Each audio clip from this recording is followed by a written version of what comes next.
नमस्कार दोस्तों। आज हम चर्चा करते हैं राजस्थान के एकीकरण की। जब भारत स्वतंत्र हुआ या भारत की आज़ादी के समय भारत में कुल रियासतों की संख्या 562 थी। इन 562 रियासतों में से 559 रियासतों का विलय भारत संघ में हुआ, जबकि 3 रियासतें पाकिस्तान संघ में विलीन हुई। भारत की आज़ादी के समय ब्रिटेन के ब्रिटिश प्रधानमंत्री क्लेमेंट एटली थे।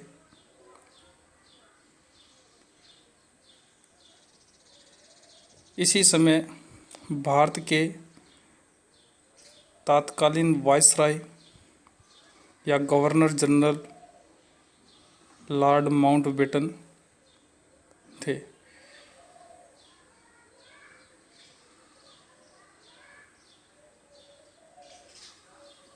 लॉर्ड माउंटबेटन को लॉर्ड बेवेल की जगह भारत भेजा गया था, अर्थात लॉर्ड माउंटबेटन से पूर्व लॉर्ड बेवेल भारत के वायसराय थे। लॉर्ड माउंटबेटन जब भारत पहुंचे तो उन्होंने देखा कि भारत सांप्रदायिक उन्माद की स्थिति से जूझ रहा है, इसलिए उन्होंने ब्रिटिश संसद से आग्रह किया कि भारत को अतिशीघ्र सत्ता हस्तांतरित कर दी जाए। इसलिए ब्रिटिश संसद ने 3 जून 1947 को भारत को सत्ता हस्तांतरित करने का फैसला किया। 4 जून 1947 को लॉर्ड माउंटबेटन ने भारत में घोषणा की कि 15 अगस्त 1947 तक भारत को सत्ता हस्तांतरित कर दी जाएगी। 3 जून 1947 को ब्रिटिश संसद ने भारत को सत्ता हस्तांतरित करने का फैसला किया। 4 जून 1947 को 15 अगस्त 1947 तक भारतीयों को सत्ता हस्तांतरित करने के लिए स्वतंत्रता अधिनियम 1947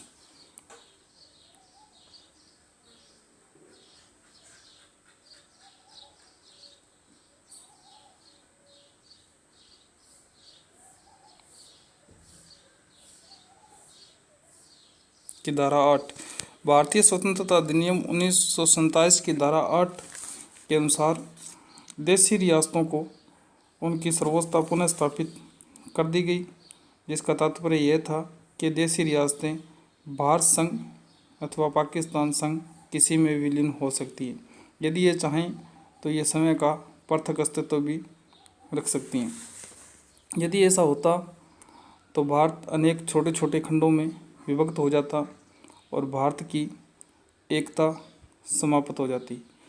इस समस्या से निपटने के लिए भारत सरकार ने रियासती विभाग के गठन का निर्णय किया। 25 जून 1947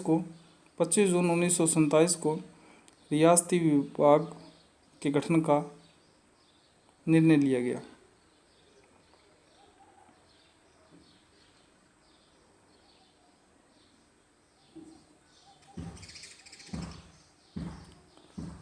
पाँच जुलाई 1947 को सरदार वल्लभ भाई पटेल की अध्यक्षता में रियासती सचिवालय की स्थापना की गई।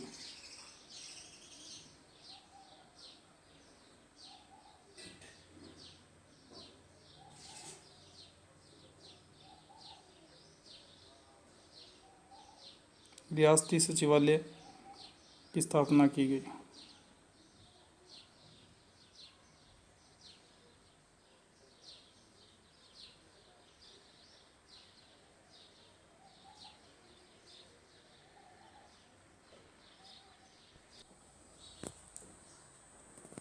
रियासती सचिवालय के सचिव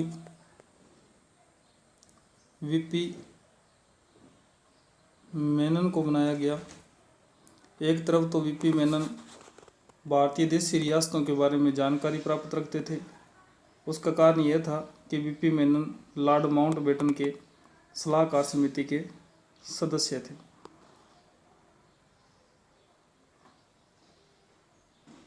रियासती विभाग ने यह प्रावधान रखा या यह शर्त तय की कि वही देशी रियासतें अपना स्वतंत्र अस्तित्व रख सकती हैं जिन देशी रियासतों की वार्षिक आय 1 करोड़ रुपए या 1 करोड़ रुपए से अधिक हो।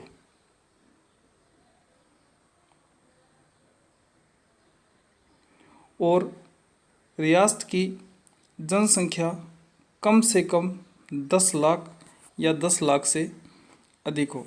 यदि कोई रियासत इस शर्त को पूरा करने में सक्षम है तो वह रियासत अपना स्वतंत्र अस्तित्व रख सकती थी। यदि ऐसा नहीं है तो वो अपना स्वतंत्र अस्तित्व नहीं रख सकती थी। राजस्थान में इस शर्त को पूरा करने वाली केवल 4 रियासतें थीं। पहली जयपुर, जोधपुर, बीकानेर और उदयपुर। ये रियासतें ही इस शर्त को पूरा करने में सक्षम थी। शेष कोई भी रियासत राजस्थान की इस शर्त को पूरा नहीं कर सकती थी। इसलिए अन्य रियासतों का भारत संघ के किसी भी राज्य में विलीन होना निश्चित था और उनके लिए बाध्यता भी थी। राजस्थान में इस समय कुछ शासकों ने संघ बनाने का प्रयास भी किया। जैसे उदयपुर के महाराणा भोपाल सिंह ने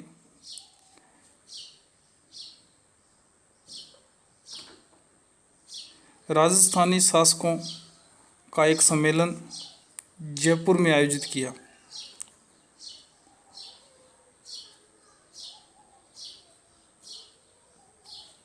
और प्रावधान रखा कि सभी शासक मिलकर एक संघ का निर्माण करें। परंतु सभी शासकों द्वारा एकमत न होने के कारण महाराणा का यह प्रयास विफल रहा। इसी प्रकार का एक प्रयास डूंगरपुर के शासक महारावल लक्ष्मण सिंह ने भी किया। उन्होंने डूंगरपुर, बांसवाड़ा और प्रतापगढ़ तीनों रियासतों को मिलाकर एक बागड़ संघ बनाने का प्रयास किया, परंतु डूंगरपुर के शासक का यह प्रयास भी असफल रहा। फलस्वरूप भारत सरकार के रियासती विभाग द्वारा सभी रियासतों को मिलाकर एकीकृत राजस्थान का गठन करने का निश्चय किया गया। इस कार्य के लिए अत्यंत बुद्धिमानी का परिचय दिया गया। स्वतंत्रता के समय राजस्थान में कुल रियासतों की संख्या 19 थी। 3 ठिकाने थे और एक केंद्र शासित प्रदेश अजमेर मेरवाड़ा था। अजमेर मेरवाड़ा सीधा ब्रिटिश सरकार के आधिपत्य में था, जिसका शासन संचालन ब्रिटिश साम्राज्य या ब्रिटिश सरकार स्वयं करती थी। ये 19 रियासतें राजस्थान में कौन कौन सी थी और उन रियासतों के तत्कालीन समय शासक कौन कौन थे उसके बारे में चर्चा करते हैं। सबसे पहले अलवर रियासत, जिसके शासक थे महाराजा तेज सिंह। भरतपुर के शासक ब्रजेश सिंह या इन्हें ही ब्रज सुंदर कहा जाता था। राजस्थान की तीसरी रियासत करौली, जिसके शासक गणेश पाल वासुदेव थे।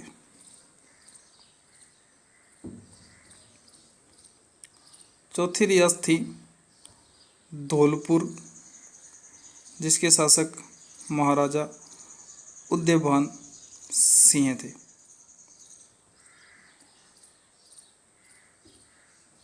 शाहपुरा जो राजस्थान की उस समय सबसे छोटी रियासत थी, जिसके शासक सुदर्शन सिंह थे। ध्यान रहे, यह राजस्थान की सबसे छोटी रियासत थी। प्रतापगढ़, जिसके शासक अंबिका प्रताप सिंह थे।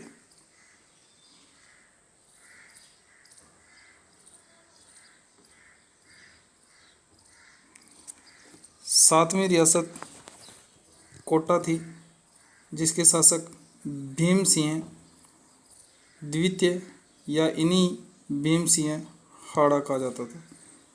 आठवीं रियासत झालावाड़, झालावाड़ रियासत के शासक हरीश चंद्र थे। नौवीं रियासत किशनगढ़, जो वर्तमान अजमेर का हिस्सा है, जिसके शासक सुमेर सिंह थे। 10वीं रियासत टोंक, जिसके शासक नवाब अजीज दौला थे। तत्कालीन राजस्थान में यह एकमात्र ऐसी रियासत थी जिसके शासक मुस्लिम थे। डूंगरपुर रियासत, जिसके शासक महाराणा महाराव लक्ष्मण सिंह थे। अगली रियासत बांसवाड़ा, जिसके शासक चंद्रवीर सिंह थे। 13वीं रियासत बूंदी, जिसके शासक बहादुर सिंह थे। 14वीं रियासत जयपुर, जिसके शासक सवाई मान सिंह या मान सिंह द्वितीय थे। 15वीं रियासत जोधपुर, इस रियासत के शासक हनुमंत सिंह थे। 16वीं रियासत जैसलमेर, जिसके शासक रघुवीर सिंह या रघुनाथ थे। 17वीं रियासत बीकानेर, इस रियासत के शासक उस समय शार्दुल सिंह थे। 18वीं रियासत सिरोही, जिसके शासक अभय सिंह थे। 19वीं रियासत उदयपुर, जिसे उस समय मेवाड़ भी कहा जाता था, जिसके शासक महाराणा भोपाल सिंह थे। उदयपुर उस समय सबसे प्राचीन रियासत थी। इस प्रकार ये 19 रियासतों को मिलाकर राजस्थान का एकीकरण पूर्ण किया गया था। 19 रियासतों के अलावा राजस्थान में 3 ठिकाने और एक केंद्र शासित प्रदेश था। 3 ठिकाने कौन कौन से थे, अब उसकी चर्चा करते हैं।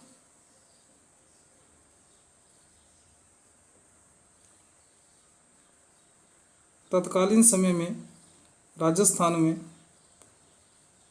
पहला ठिकाना कुशलगढ़ था, जो वर्तमान में बांसवाड़ा जिले का अभिन्न हिस्सा है। दूसरा ठिकाना लावा, जो उस समय टोंक में था, वर्तमान में यह जयपुर जिले का अभिन्न अंग है, या यूं कहें कि वर्तमान में लावा जयपुर जिले में आता है। तीसरा ठिकाना निमराना, जो वर्तमान में अलवर जिले का अभिन्न हिस्सा है। इस प्रकार राजस्थान में ये 3 ठिकाने थे, 19 रियासतें थी और एक केंद्र शासित प्रदेश अजमेर मेरवाड़ा था। 19 रियासतों, 3 ठिकानों और एक केंद्र शासित प्रदेश अजमेर मेरवाड़ा को मिलाकर राजस्थान के एकीकरण की प्रक्रिया शुरू हुई। सबसे पहले जो चरण आया वह था मत्स्य संघ का निर्माण। मत्स्य संघ में 4 रियासतें अलवर, भरतपुर, धौलपुर और करौली रियासतों का विलय किया गया। और इसके साथ एक ठिकाना था जो कि निमराना। हम पहले भी चर्चा कर चुके हैं कि निमराना अलवर जिले में स्थित है, वर्तमान में अलवर जिले का अभिन्न हिस्सा है। इन 4 रियासतों को मिलाकर एक संघ के निर्माण की प्रक्रिया पूरी की गई। अलवर, भरतपुर, धौलपुर और करौली चारों रियासतें समान जातीय, भौगोलिक, आर्थिक दृष्टि से समानता लिए हुए थी। इसलिए 27 फरवरी 1948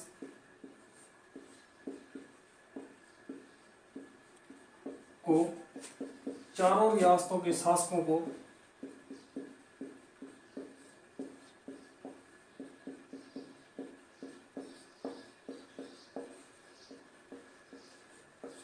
दिल्ली बुलाकर एक संघ का प्रस्ताव रखा गया।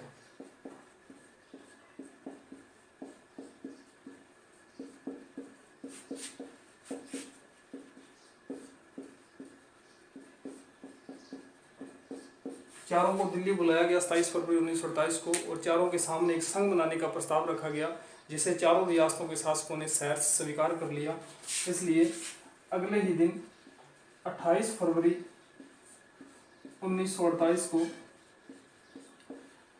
चारों रियासतों के शासकों ने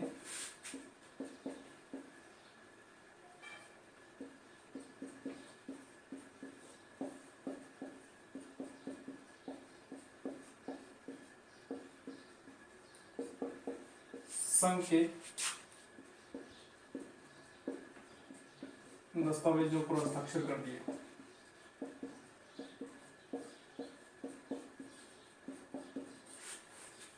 अट्ठाईस फरवरी 1948 को चारों रियासतों के शासकों ने संघ के दस्तावेज पर हस्ताक्षर कर दिए। इस संघ का नाम मत्स्य संघ श्री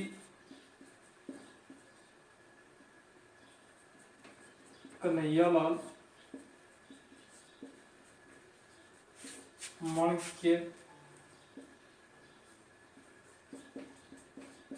प्रसाद के परामर्श पर इस संघ का नाम मत्स्य संघ रखा गया, क्योंकि प्राचीन समय में महाभारत काल में इस संघ को या इस क्षेत्र को मत्स्य संघ के नाम से या मत्स्य क्षेत्र के नाम से जानते थे, इसलिए इस संघ का नाम मत्स्य संघ रखा गया। मत्स्य संघ की राजधानी बनाया गया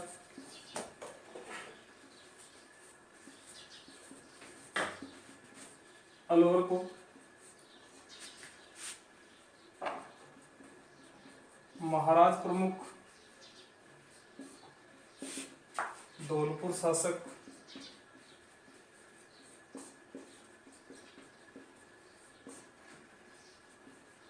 महाराज उदयवंशियों को बनाया गया। उप राज प्रमुख अलवर के शासक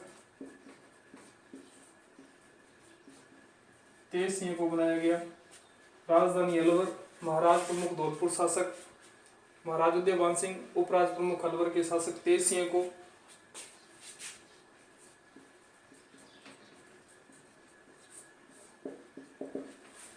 प्रधानमंत्री इस मत्स्य संघ के शोभाराम कुमावत,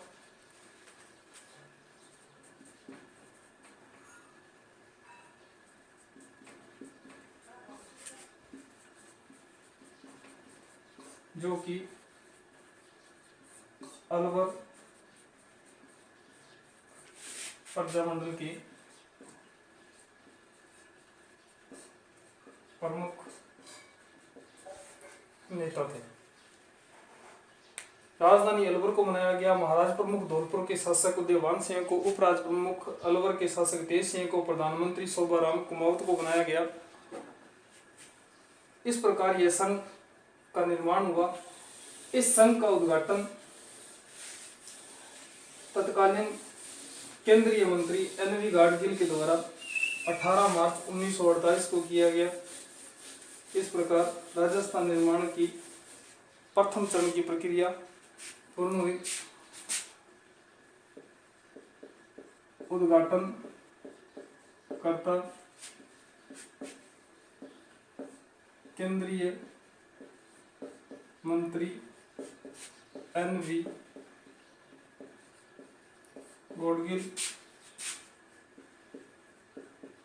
उद्घाटन 18 मार्च 1948 को। इस प्रकार राजस्थान एकीकरण की प्रथम चरण की प्रक्रिया पूर्ण हुई। अब चर्चा करते हैं राजस्थान के दूसरे चरण की। दूसरा चरण, जिसे पूर्व राजस्थान संघ का नाम दिया गया,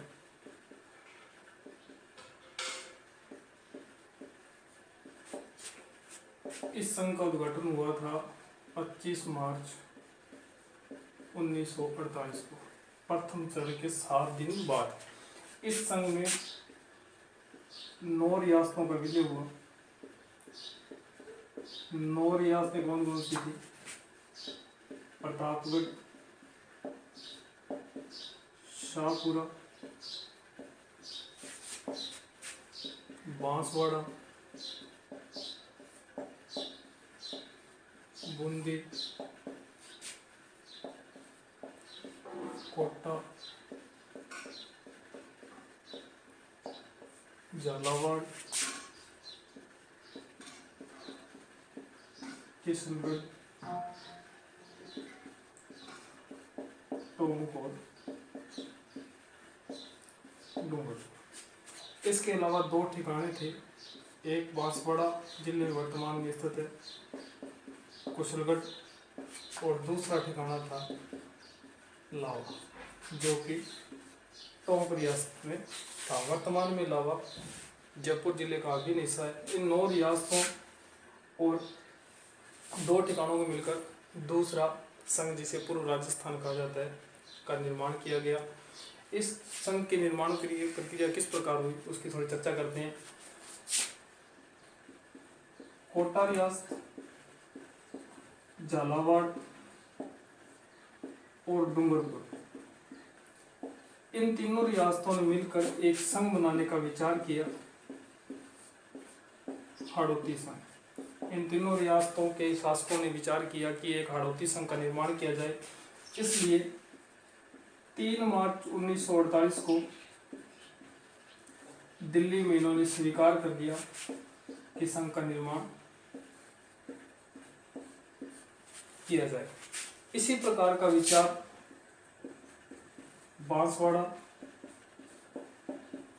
प्रतापगढ़ और डूंगरपुर रियासतों का भी विचार बना कि एक संघ का निर्माण किया जाए। 3 रियासतें कोटा, झालावाड़, डूंगरपुर ने हाड़ौती संघ बनाने का निर्णय किया। यही विचारधारा बांसवाड़ा, प्रतापगढ़ और डूंगरपुर के शासकों की रही कि एक संघ का निर्माण किया जाए। राजस्थान की 2 रियासतें थी, एक किशनगढ़ और दूसरी शाहपुरा, जो कि राजस्थान की सबसे छोटी रियासत थी। शाहपुरा वर्तमान में भीलवाड़ा में पड़ती है। इन दोनों रियासतों को राजस्थान में तोप की सलामी का अधिकार प्राप्त नहीं था। प्रश्न बहुत बार परीक्षा में पूछा भी गया है कि तोप की सलामी का अधिकार किन रियासतों को प्राप्त नहीं था, तो किशनगढ़ और शाहपुरा। किशनगढ़ और शाहपुरा को तोप की सलामी का अधिकार नहीं था। किशनगढ़ और शाहपुरा दोनों रियासतों को प्रारंभ में अजमेर मेरवाड़ा में विलय का इन्होंने विरोध किया था। इसलिए ये दोनों रियासतें राजस्थान के किसी भी संघ में विलय को सहमत थी।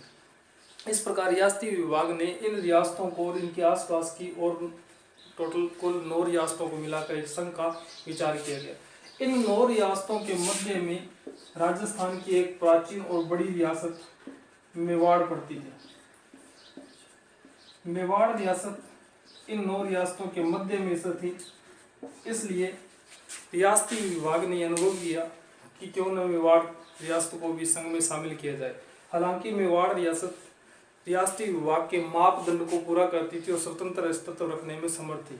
मापदंड ये था, जिसकी चर्चा हम पहले कर चुके हैं, कि यदि कोई भी रियासत 10 लाख से अधिक आबादी रखता हो और जिसकी वार्षिक आय 1 लाख से अधिक 1 करोड़ से अधिक हो तो वह रियासत अपना स्वतंत्र अस्तित्व रख सकती है। क्योंकि मेवाड़ रियासत की जनसंख्या भी 10 लाख से अधिक थी और वार्षिक आय भी 1 लाख से अधिक थी, इसलिए यह संघ अपना स्वतंत्र अस्तित्व रख सकती थी। फिर भी रियासती विभाग ने मेवाड़ रियासत के महाराणा भूपाल सिंह को निमंत्रण पत्र भेजा कि वो इस संघ में विलय हो जाए, परंतु मेवाड़ के महाराणा भूपाल सिंह और उनके दीवान एस राममूर्ति ने यह कहकर अपना फैसला असहमति जता दी कि 1300 वर्ष पुराने राजवंश की कुलीय परंपरा को हम तिलांजलि देकर अपना अस्तित्व समाप्त नहीं करना चाहते, इसलिए हम इस संघ में शामिल नहीं होंगे। जब मेवाड़ के महाराणा का यह प्रत्युत्तर रियासती विभाग ने देखा तो उन्होंने इन 9 रियासतों को मिलाकर एक संघ का निर्माण करने का फैसला किया। मेवाड़ रियासत को एक बार के लिए छोड़ दिया गया। 9 रियासतों को मिलाकर एक संघ बनाने की प्रक्रिया शुरू की गई। कोटा रियासत तत्कालीन 9 रियासतों में सबसे बड़ी रियासत थी।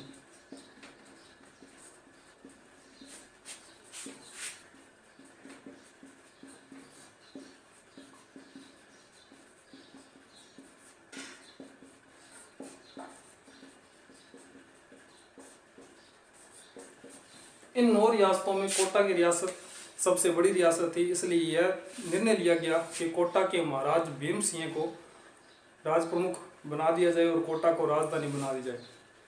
यदि हम कुलीय परंपरा की श्रेष्ठता की और महत्व की बात करें तो बूंदी राज्य का स्थान कोटा रियासत से कहीं अधिक था, बड़ा था, इसलिए बूंदी के शासक बहादुर सिंह ने इस निर्णय का विरोध किया। इन्होंने मेवाड़ के महाराणा भूपाल सिंह से अनुरोध किया कि वो इस रियासत को पूर्व राजस्थान संघ में विलय के लिए सहमति दें या पूर्व राजस्थान संघ में विलय हो जाएं। यदि ऐसा होता तो क्षेत्रफल, श्रेष्ठता और विशेषता के आधार पर मेवाड़ रियासत के उदयपुर को राजधानी बनाया जाता और महाराणा भूपाल सिंह को राज प्रमुख बनाया जाता। इस प्रकार बूंदी के महाराणा की समस्या का निराकरण स्वतः ही हो जाता, परंतु मेवाड़ के महाराणा भूपाल सिंह ने वही उत्तर बूंदी के शासक बहादुर सिंह को दिया जो इन्होंने रियासती विभाग को दिया था। अतः बूंदी के शासक बहादुर सिंह को कोटा के शासक भीम सिंह को राज प्रमुख मानने में अपनी सहमति प्रदान करनी पड़ी। इस प्रकार 9 रियासतों को मिलाकर एक संघ निर्माण की प्रक्रिया का प्रारंभ किया गया। इस संघ की राजधानी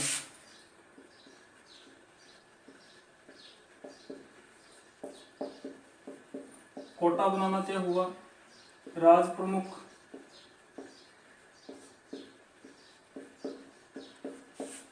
कोटा शासक भीम सिंह को बनाना तय किया गया। उपराज प्रमुख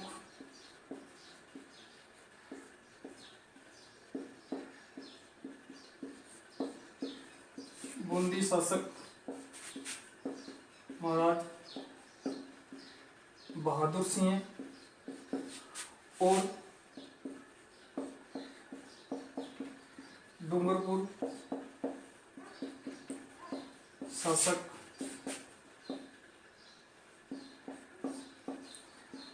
लक्ष्मण सिंह को बनाना तय हुआ। प्रधानमंत्री इस संघ के अर्थात पूर्व राजस्थान संघ के प्रधानमंत्री गोकुल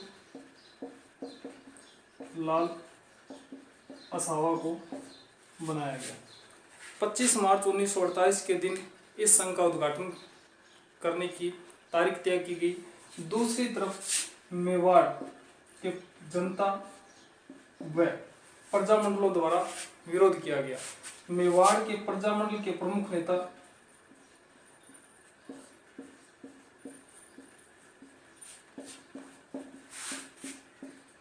वह मेवाड़ की तरफ से संविधान निर्मात्री सभा के सदस्य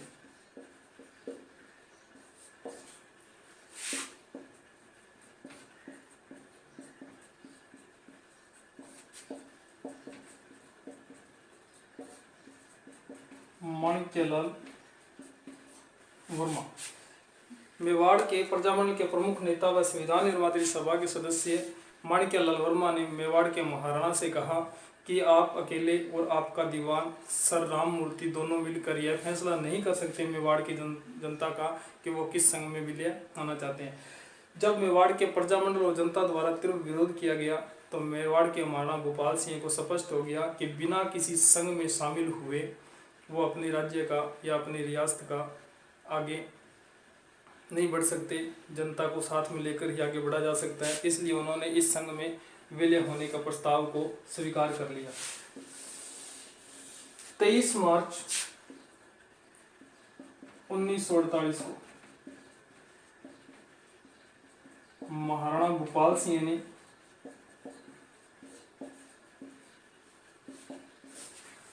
23 मार्च 1948 को महाराणा भूपाल सिंह ने संघ में शामिल होने के लिए रियासती विभाग को अपनी सहमति भेज दी, परंतु रियासती विभाग ने पहले ही तय कर दिया था कि 25 मार्च 1948 को पूर्व राजस्थान संघ का उद्घाटन किया जाएगा, इसलिए उन्होंने इस उद्घाटन की तारीख को परिवर्तन करना उचित नहीं समझा। इसलिए उन्होंने 25 मार्च 1948 के दिन केंद्रीय मंत्री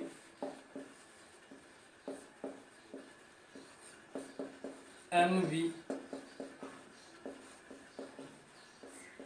गॉडगिल ने इस संघ का उद्घाटन कर दिया, परंतु इस संघ का प्रधानमंत्री जो कि गोकुललाल असावा को बनाया गया है, परंतु मंत्रिमंडल के निर्माण की प्रक्रिया को एक बार के लिए स्थगित कर दिया। इस प्रकार राजस्थान निर्माण का दूसरा चरण भी पूर्ण हुआ। पहला चरण मत्स्य संघ के रूप में निर्मित हुआ था, दूसरा चरण पूर्व राजस्थान संघ जिसका उद्घाटन 25 मार्च 1948 को किया गया केंद्रीय मंत्री NV गाडगिल के द्वारा। इस संघ की राजधानी कोटा को बनाया गया, राज प्रमुख कोटा के महाराज भीम सिंह को बनाया गया, उप राज प्रमुख बूंदी के शासक बहादुर सिंह व लक्ष्मण सिंह को बनाया गया जो कि डूंगरपुर के शासक थे, और प्रधानमंत्री गोकुललाल असावा को बनाया गया। इस प्रकार राजस्थान निर्माण की दूसरी चरण की प्रक्रिया पूर्ण हुई। पूर्व राजस्थान संघ में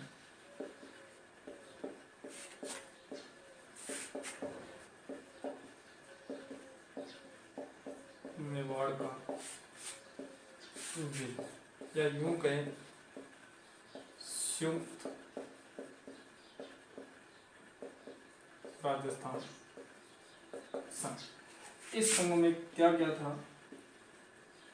पूर्व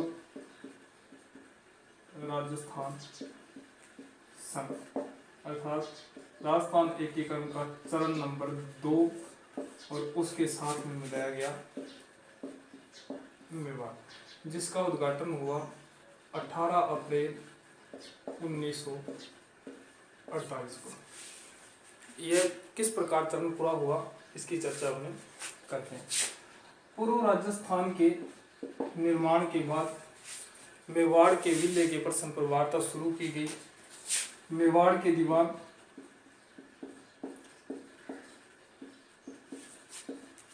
सर राम मूर्ति ने रियासती विभाग को मेवाड़ महाराणा की 3 प्रमुख मांगों से अवगत करवाया।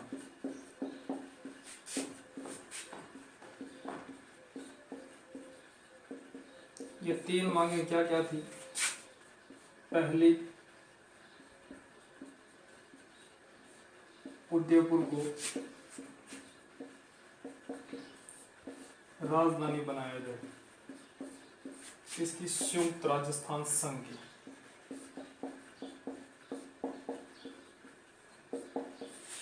पहली मांग यह थी कि संयुक्त राजस्थान संघ की राजधानी उदयपुर को बनाया जाए। दूसरा, मेवाड़ के महाराणा को संयुक्त राजस्थान संघ का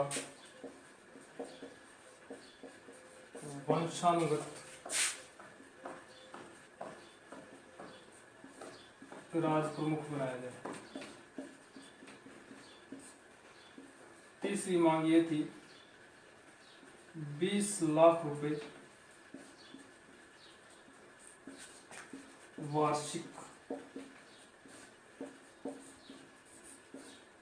प्रीवी पर्स के रूप में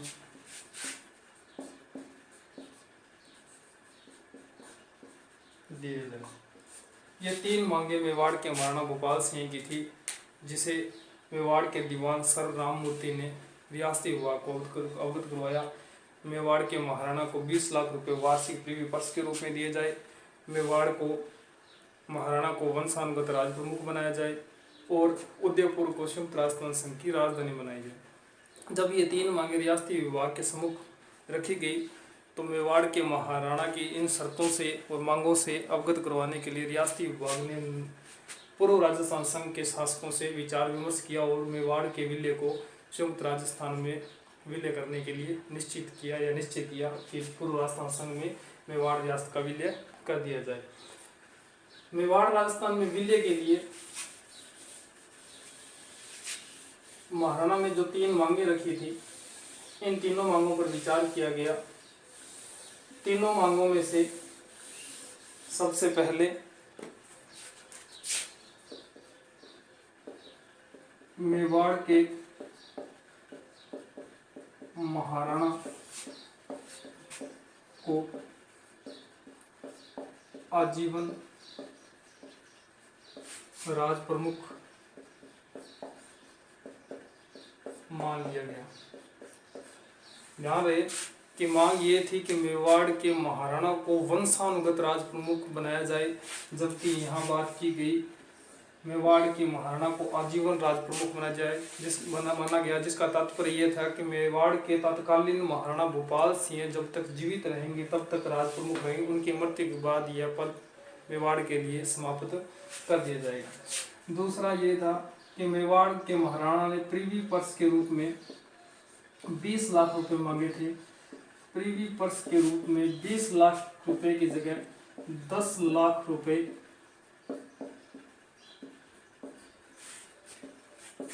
तय किए गए। 5 लाख रुपए वार्षिक अनुदान के रूप में और 5 लाख रुपए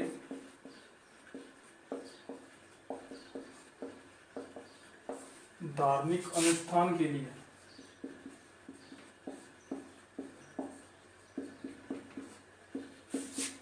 देने तय किए गए। दूसरी मांग जो थी उसके एवज में प्रीवी पर्स के रूप में वार्षिक 10 लाख रुपए देने तय किए गए, 5 लाख रुपए वार्षिक अनुदान के रूप में और 5 लाख रुपए धार्मिक अनुष्ठान के रूप में देने तय किए गए। तीसरी शर्त ये थी या मांग ये थी कि उदयपुर को राजधानी मान लिया जाए, तो उदयपुर को संयुक्त राजस्थान की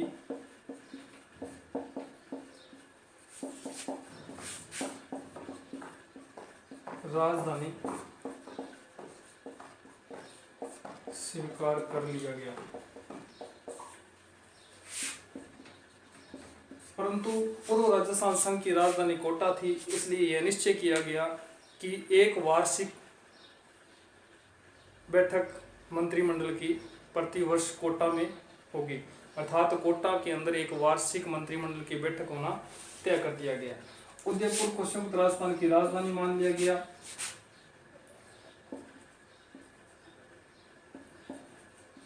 संयुक्त राजस्थान के राज प्रमुख बनाया गया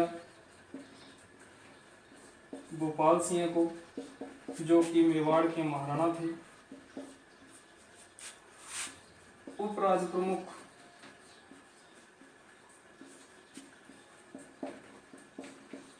कोटा शासक भीम सिंह को बनाया गया। कनिष्ठ उप राज प्रमुख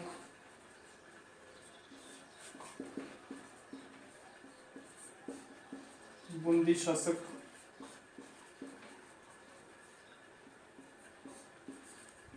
बहादुर सिंह व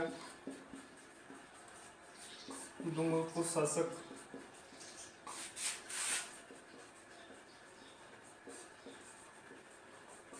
लक्ष्मण सिंह को बनाया गया। प्रधानमंत्री संयुक्त राष्ट्र संघ के माणिक्य लाल वर्मा को बनाया गया।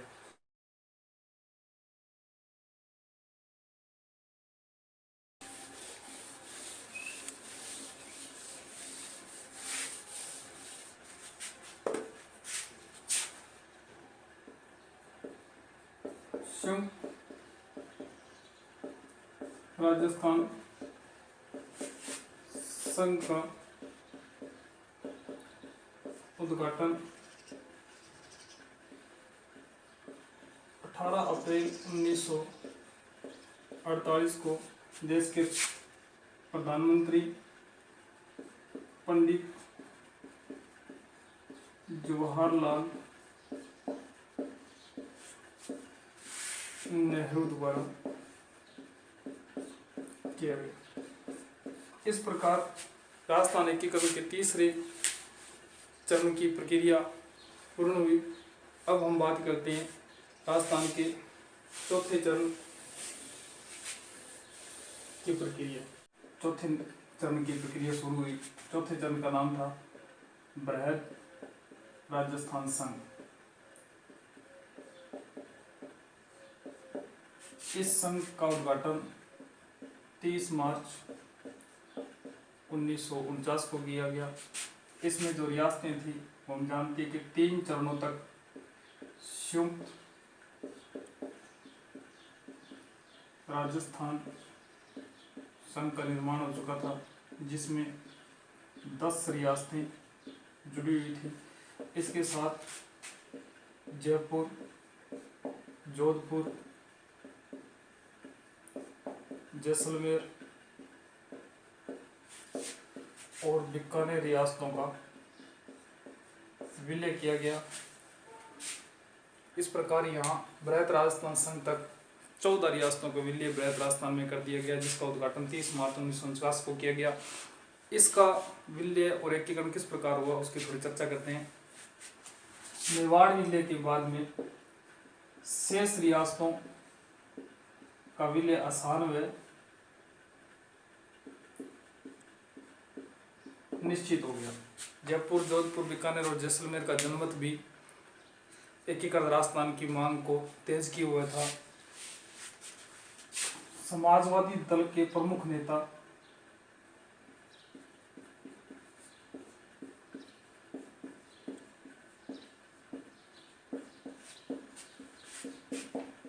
डॉक्टर जयप्रकाश नारायण ने अविलंब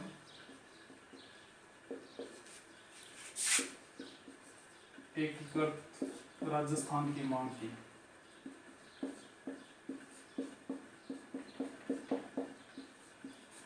इसी प्रकार अखिल भारतीय स्तर पर भी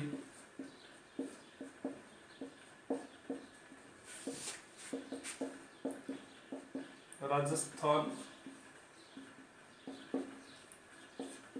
आंदोलन समिति का गठन किया गया।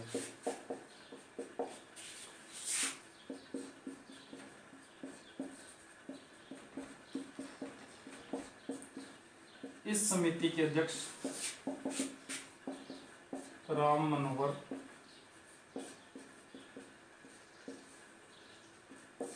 लोहिया थे।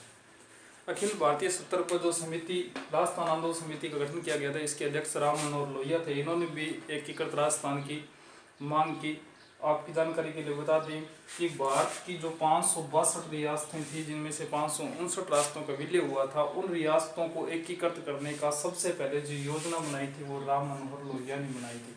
अर्थात एकीकरण के योजनाकार थे वो राम मनोहर लोहिया थे। हालांकि यह क्वेश्चन आज तक कभी भी परीक्षा में पूछा नहीं गया, फिर भी ध्यान रखें। समाजवादी आंदोलन समिति ने भी मांग की कि एकीकृत राजस्थान का निर्माण कर दिया जाए। इसलिए रियासती विभाग के जो सचिव थे, विभाग के सचिव वीपी मेनन, इन्होंने चारों रियासतों से, जयपुर, जोधपुर, जैसलमेर और बीकानेर के शासकों से वार्ता शुरू की।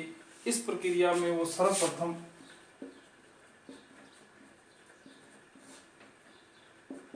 11 जनवरी 1949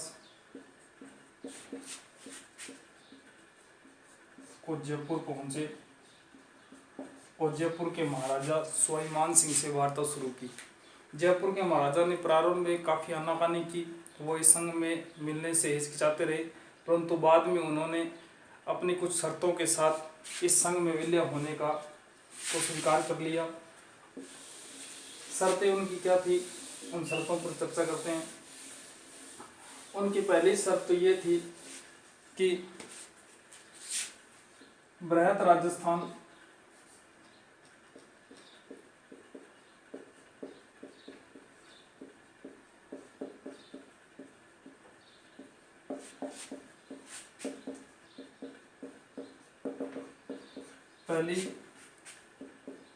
बृहत राजस्थान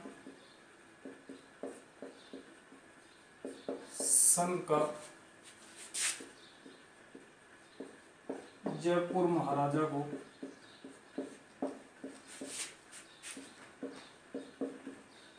वंशानुगत राज प्रमुख बनाया जाए। इसी प्रकार की एक शर्त मेवाड़ के महाराणा भोपाल सिंह ने भी रखी थी। ध्यान रहे कि पिछले चरण में हमने चर्चा की थी कि उनको भी आजीवन राज प्रमुख बना दिया गया था। उन्होंने भी वंशानुगत राज प्रमुख बनने की मांग की थी, परंतु उन्हें आजीवन राज प्रमुख बना दिया गया था। यही मांग सवाई मान सिंह ने भी की कि उन्हें वंशानुगत राज प्रमुख बनाया जाए। दूसरी शर्त ये थी कि भावी राजस्थान संघ की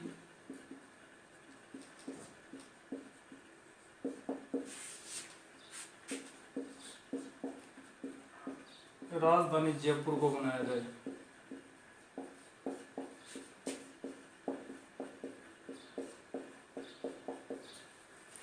ये दो शर्तें उन्होंने रखी कि भावी राजस्थान संघ की राजधानी जयपुर को बनाया जाए और आजीवन राज प्रमुख जयपुर के महाराजा को बनाया जाए।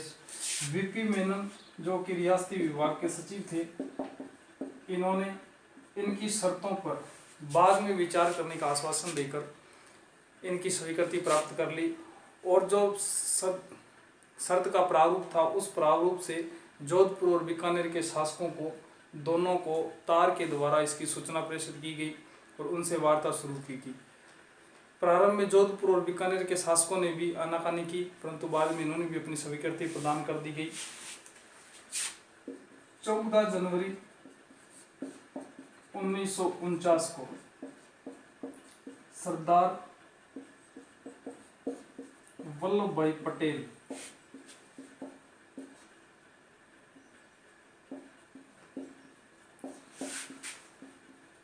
उदयपुर में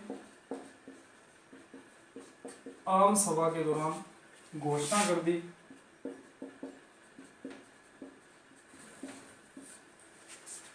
14 जनवरी 1949 को पटेल ने उदयपुर में आम सभा में घोषणा कर दी कि बृहत राजस्थान संघ का निर्माण अतिशीघ्र कर दिया जाएगा और जो इस संघ से संबंधित निर्णय लेने थे उन निर्णयों को पूर्ण कर दिया गया। जयपुर के महाराजा को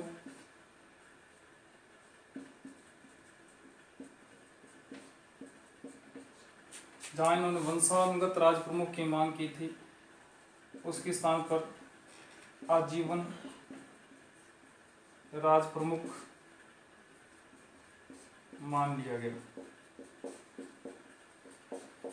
जब जयपुर के महाराजा को आजीवन राज प्रमुख मान लिया जाएगा तो मेवाड़ के महाराणा जिन्हें आजीवन राज प्रमुख की बात स्वीकार की गई थी, तो इस समय निर्णय लिया गया कि मेवाड़ के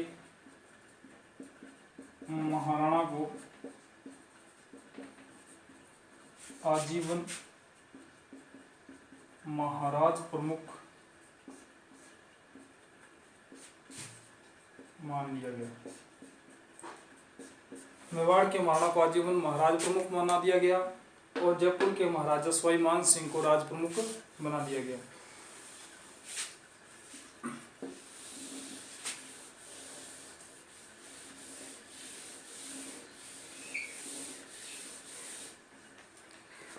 इस संघ के राज प्रमुख और महाराज प्रमुख बनाने के बाद उप राज प्रमुख, पहले वाले संघ में इससे पहले तीसरे चरण में जो संयुक्त राजस्थान संघ था उसके उप राज प्रमुख बनाया गया था कोटा को। अब जोधपुर व कोटा दोनों शासकों को उप राज प्रमुख बना दिया गया। इस समय एक समिति का गठन किया जाता है। प्रोफेसर सत्यनारायण राव समिति की सिफारिश पर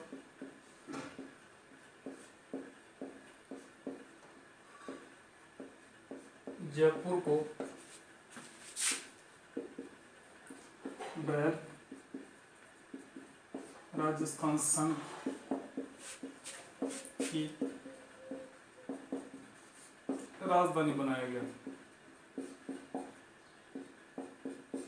अब ध्यान रहे कि राजस्थान एकीकरण के चरणों के दौरान राजस्थान में बनने वाली पहली समिति प्रोफेसर सत्यनारायण राव समिति थी। इसी समिति की सिफारिश पर जयपुर को राजस्थान संघ या बृहद राजस्थान संघ की राजधानी बनाया। प्रोफेसर सत्यनारायण राव समिति की सिफारिश पर जयपुर को बृहद राजस्थान संघ की राजधानी बनाया गया। सरदार वल्लभ भाई पटेल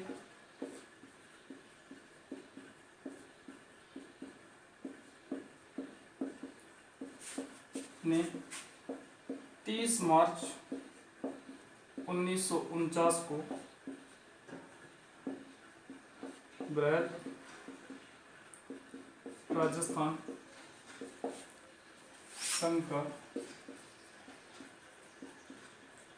उद्घाटन किया। क्योंकि 30 मार्च को किया गया था इसलिए 30 मार्च को प्रति वर्ष राजस्थान दिवस मनाया जाता है। सरदार वल्लभ भाई पटेल ने इसी दिन बृहद राजस्थान संघ का उद्घाटन किया। पंडित हीरालाल शास्त्री को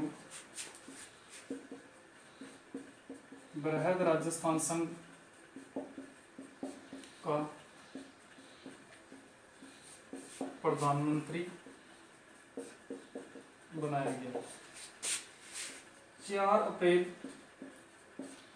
1949 को इन्होंने मंत्रिमंडल की कमान संभाली। हीरालाल शास्त्री को इस संघ का प्रधानमंत्री बनाया गया। ध्यान यह भी रहे कि हीरालाल शास्त्री राजस्थान के प्रथम मुख्यमंत्री थे। और ध्यान रहे प्रथम मुख्यमंत्री के साथ यह मनोनीत थे न कि निर्वाचित। मनोनीत मुख्यमंत्री थे। निर्वाचित मुख्यमंत्री टीकाराम पालीवाल थे। राजस्थान के प्रथम मुख्यमंत्री या मनोनीत मुख्यमंत्री हीरालाल शास्त्री और निर्वाचित मुख्यमंत्री टीकाराम पालीवाल। यहाँ कुछ बातों की चर्चा और कर लेते हैं, क्योंकि हम पहले बात कर चुके कि बृहद राजस्थान संघ में संयुक्त राजस्थान संघ और जयपुर, जोधपुर, बीकानेर और जैसलमेर 4 रियासतों का विलय किया गया। उद्घाटन 30 मार्च 1949 को किया गया। यहाँ पर 4 रियासतें जयपुर, जोधपुर, बीकानेर और जैसलमेर 4 रियासतें थी। इन चारों रियासतों को वार्षिक प्रीवी पर्स भी तय किया गया। जयपुर के महाराजा को 18 लाख रुपए प्रति वर्ष देना तय किया गया। जोधपुर के महाराजा को 17.5 लाख रुपए प्रति वर्ष, बीकानेर के महाराजा को 17 लाख रुपए प्रति वर्ष और जैसलमेर के महाराजा को 2.8 अर्थात 2,80,000 रुपए प्रति वर्ष प्री पर्स के रूप में देना तय किया गया। और इसके साथ ही बड़े नगरों को महत्व देने के लिए कुछ सरकारी विभाग उन नगरों में स्थापित करने तय किया गया। जैसे उच्च न्यायालय जोधपुर को दिया गया, शिक्षा विभाग बीकानेर को, वन विभाग कोटा को, कृषि विभाग भरतपुर, खनिज विभाग उदयपुर को। इस प्रकार कुछ सरकारी कार्यालय या विभाग बड़े शहरों को इनके विशालता के महत्व को रखते हुए इन्हें प्रदान किए गए। इस प्रकार राजस्थान एकीकरण के 4 चरण की प्रक्रिया पूर्ण होती है। अब हम चर्चा करते हैं 5वें चरण की। संयुक्त राजस्थान संघ में जयपुर, जोधपुर, बीकानेर, जैसलमेर मिलने के बाद बृहत राजस्थान के निर्माण तक राजस्थान में 2 संघ पृथक पृथक कार्य कर रहे थे।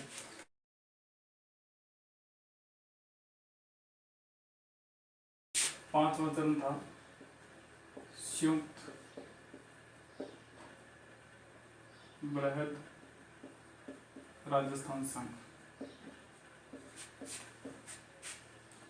जिसकी निर्माण प्रक्रिया 15 मई 1949 को पूर्ण हुई। इस संघ में कौन कौन सी रियासतें थी? चौथा चरण तक प्रक्रिया जो पूर्ण हुई थी राजस्थान संघ, जिसमें 14 रियासतें थी, और मत्स्य संघ जो राजस्थान में सर्वप्रथम एकीकरण की प्रक्रिया में शामिल हुआ था 18 मार्च 1948 को, जिसमें 4 रियासतें अलवर, करौली, भरतपुर और धौलपुर शामिल थी। चारों रियासतों का जो संघ बनाया गया था, मत्स्य संघ के निर्माण के समय इन चारों रियासतों के शासकों को इस बात के लिए अवगत कर दिया गया था या स्पष्ट कर दिया गया था कि ये चारों रियासतों का जो संघ कालांतर में निकटवर्ती राज्य उत्तर प्रदेश या राजस्थान संघ में विलीन कर दिया जाएगा। इस समय तक स्वतंत्र रूप से कार्य कर रहा था। अब तक मेव उपद्रव जो इस क्षेत्र की जाति विशेष थी, सरकार के लिए चिंता का विषय था।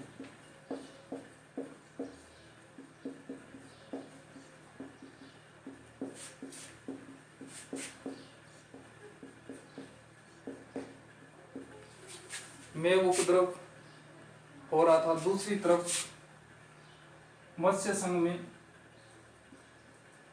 भरतपुर किसान सभा व भरतपुर नागरिक सभा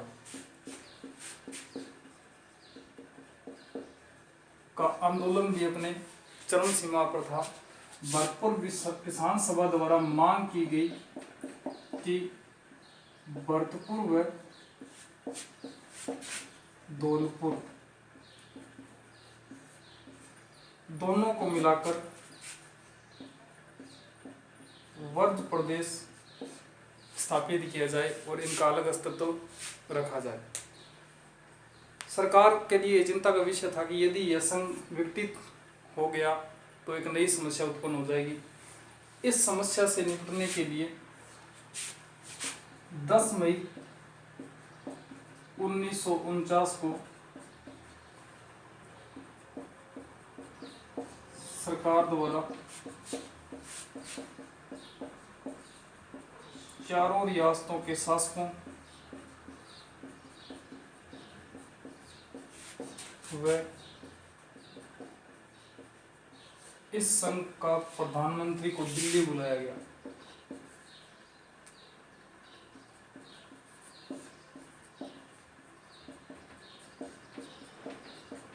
विचारणीय मुद्दा यह था कि मत्स्य संघ राजस्थान संघ में विलीन हो या निकटवर्ती राज्य उत्तर प्रदेश में विलीन किया जाए।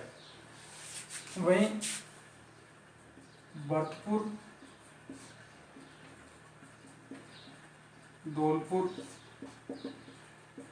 उत्तर प्रदेश में विलीन के इच्छुक थे, तो उसी जगह अलवर और करौली राजस्थान संघ में। और समस्या पैदा हो गई कि इन्हें उत्तर प्रदेश में विलीन किया जाए या राजस्थान में विलीन किया जाए, इसलिए एक नई समिति का गठन किया गया। तो राजस्थान एकीकरण के दौरान राजस्थान में निर्मित होने वाली यह दूसरी समिति थी। पहली समिति प्रोफेसर सत्यनारायण राव समिति थी, जिसकी सिफारिश पर जयपुर को राजधानी बनाया गया था। अब मत्स्य संघ को राजस्थान में विलीन या उत्तर प्रदेश में विलीन करने के लिए समिति का निर्माण किया गया। शंकर राव देव की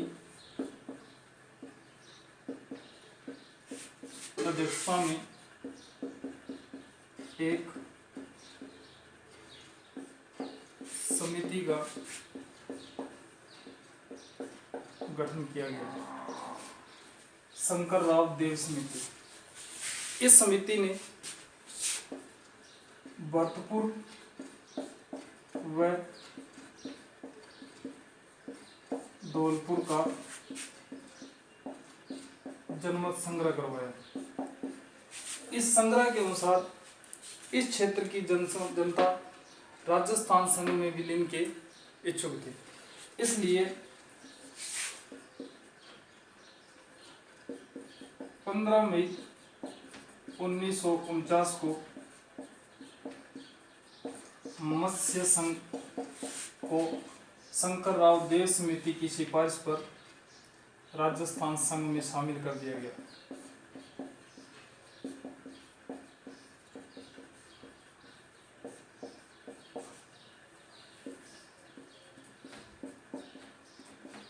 इस प्रकार राजस्थान एकीकरण की 5वीं चरण की प्रक्रिया पूर्ण हुई। अब चर्चा करते हैं राजस्थान एकीकरण की 6ठे चरण की प्रक्रिया। ध्यान ये रहे कि राजस्थान में 5वें चरण की राजधानी भी जयपुर, राज प्रमुख महाराज प्रमुख स्वाभिमान सिंह, महाराजा प्रमुख महाराणा भूपाल सिंह थे। 6ठा चरण है राजस्थान संघ में सिरोही का जो 26 जनवरी 1950। 5 चरणों की निर्माण प्रक्रिया पूर्ण होने तक राजस्थान की सभी रियासतें लगभग एकीकृत कर दी गई थी, सिरोही और अजमेर मेरवाड़ा को छोड़कर। जिस प्रकार मत्स्य संघ को लेकर विवाद था कि वो निकटवर्ती राज्य उत्तर प्रदेश में विलय होंगी या राजस्थान संघ में, उसी प्रकार सिरोही रियासत को लेकर भी राजस्थान व गुजरात राज्य में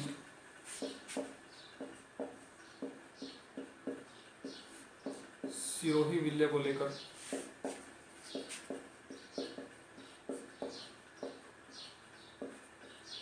मतभेद था। गुजरात राज्य के भावी नेता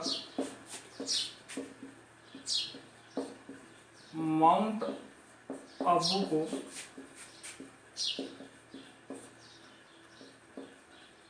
पर्यटन स्थल के रूप में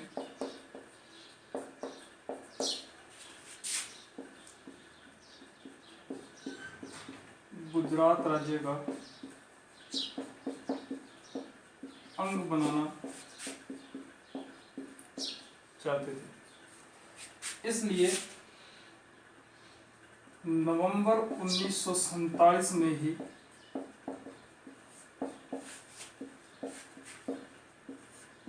सिरोही को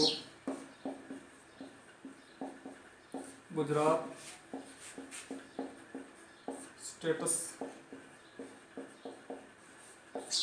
एजेंसी के अंतर्गत रखा गया, या यूं कहें कि नवंबर 1947 में सिरोही को गुजरात राज्य में विलीन कर दिया गया था।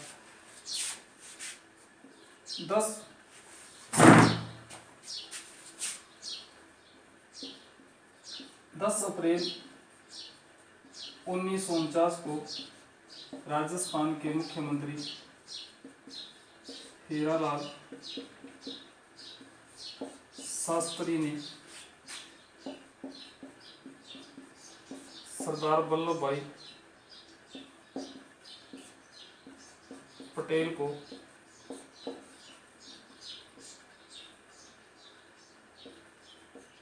पत्र लिखा, जिसमें लिखा गया था सिरोही का अर्थ है गोकुल भाई भट्ट और बिना गोकुल भाई के हम राजस्थान नहीं चला सकते। 10 अप्रैल 1949 को हीरालाल शास्त्री ने सरदार वल्लभ भाई पटेल को पत्र लिखा, जिसमें यह कहा गया कि सिरोही का अर्थ है गोकुल भाई भट्ट और गोकुल भाई भट्ट के बिना हम राजस्थान नहीं चला सकते। इसलिए सरदार वल्लभ भाई पटेल ने कूटनीति का सहारा लिया और सिरोही रियासत को 2 भागों में बांट दिया, ताकि गुजरात भी खुश रहे और राजस्थान भी खुश रहे। इसलिए सिरोही को 2 भागों में बांटकर इसे दोनों भागों को गुजरात और राजस्थान में विलय करने का निश्चय किया गया। इसलिए सरदार वल्लभ भाई पटेल ने सिरोही रियासत की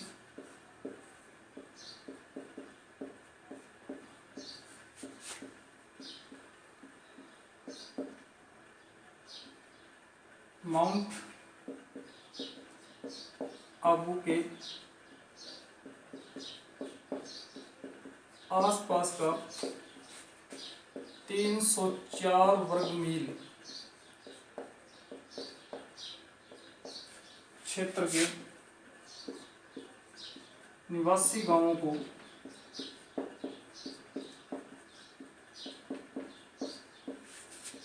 गुजरात में मिला दिया। वह शेष सिरोही का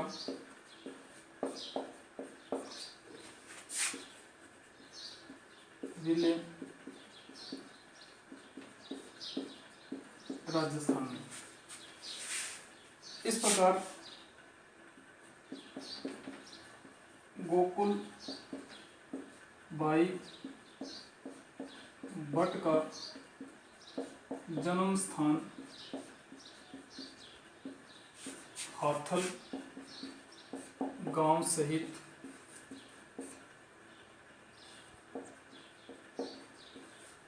सिरोही का शेष भाग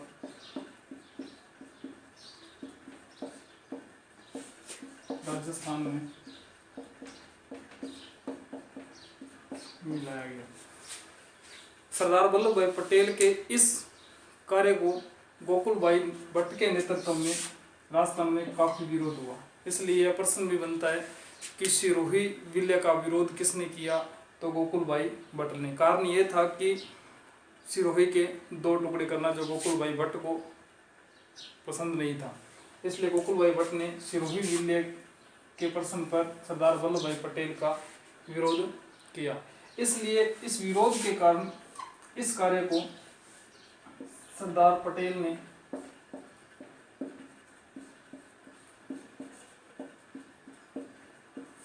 सिरोही प्रश्न की समस्या के समाधान के लिए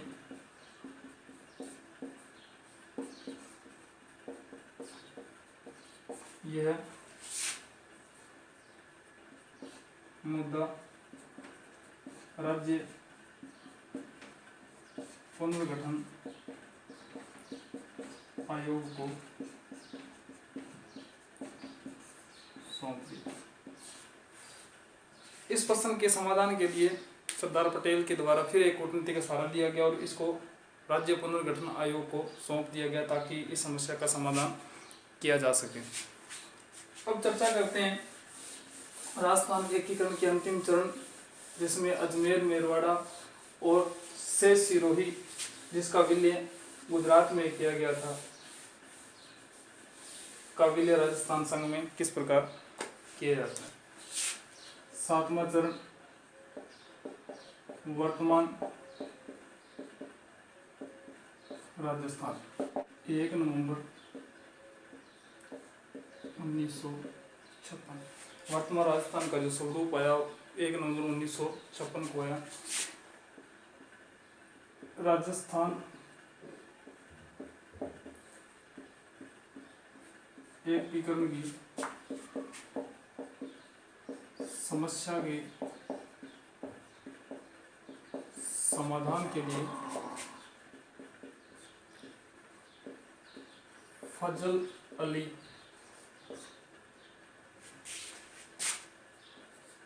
की अध्यक्षता में राज्य पुनर्गठन आयोग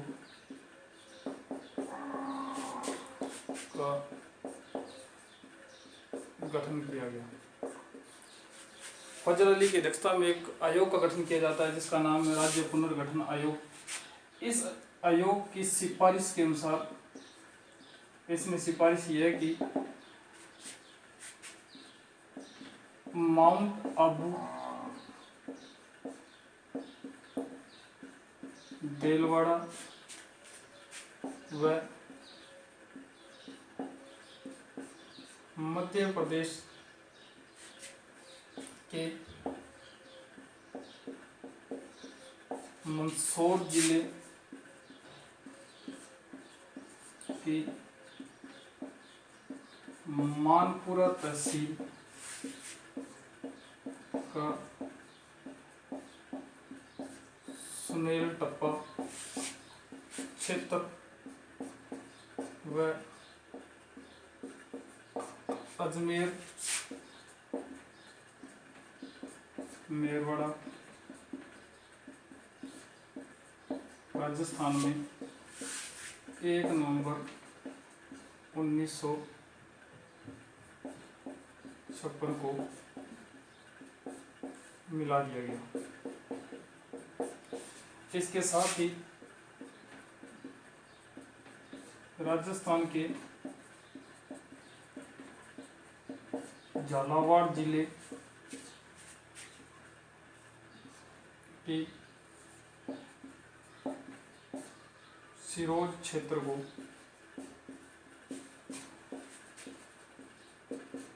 मध्य प्रदेश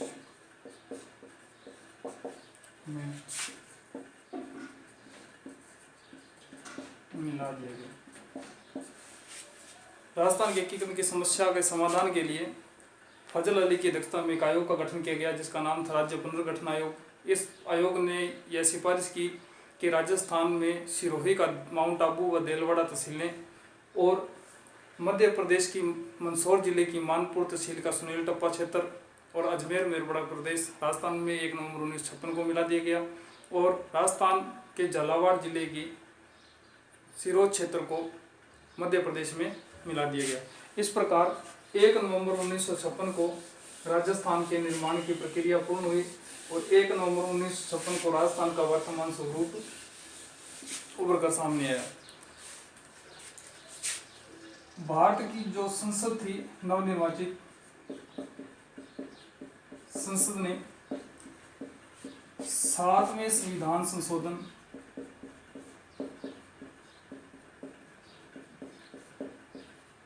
द्वारा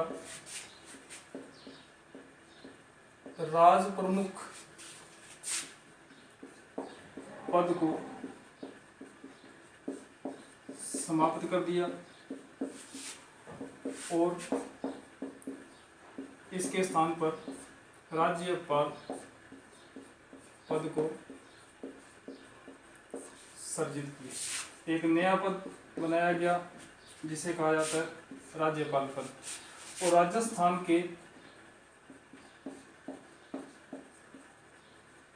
प्रथम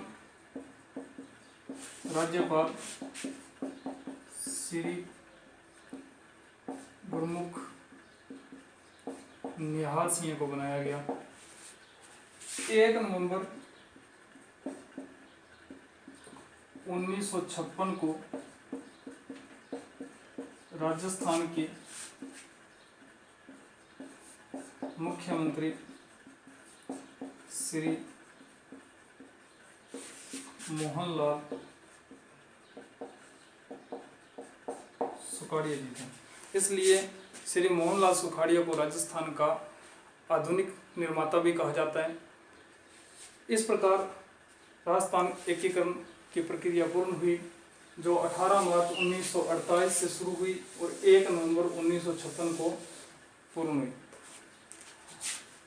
18 मार्च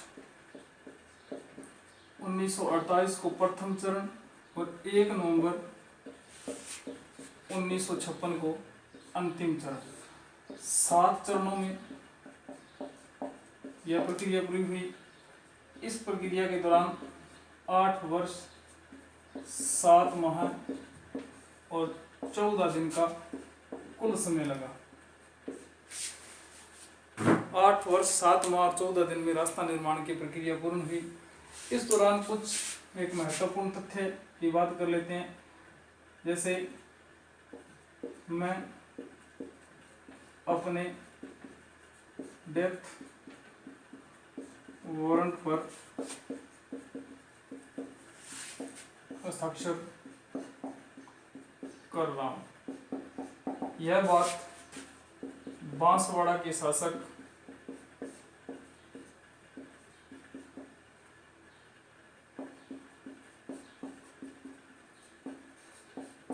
चंद्रवीर सिंह ने राजस्थान एकीकरण के विलय पत्र पर हस्ताक्षर करते समय कही थी। यह प्रश्न परीक्षा में बहुत बार पूछा जा चुका है। राजस्थान शब्द का प्रथम बार प्रयोग एकीकरण के इस चरण में किया गया। तो ध्यान रहे, द्वितीय चरण में राजस्थान शब्द का प्रथम बार प्रयोग किया गया था। पूर्व राजस्थान संघ बनाया गया था, उस समय राजस्थान शब्द का इस्तेमाल किया गया था। राजस्थान का स्थायी नामकरण कब हुआ, तो हम बात कर चुके हैं। 26 जनवरी 1950 को राजस्थान का नामकरण स्थायी कर दिया गया था। राजपूताना शब्द हटाकर उसके स्थान पर राजस्थान शब्द जोड़ा गया था। यदि यह वीडियो पसंद आया हो तो लाइक करें, शेयर करें और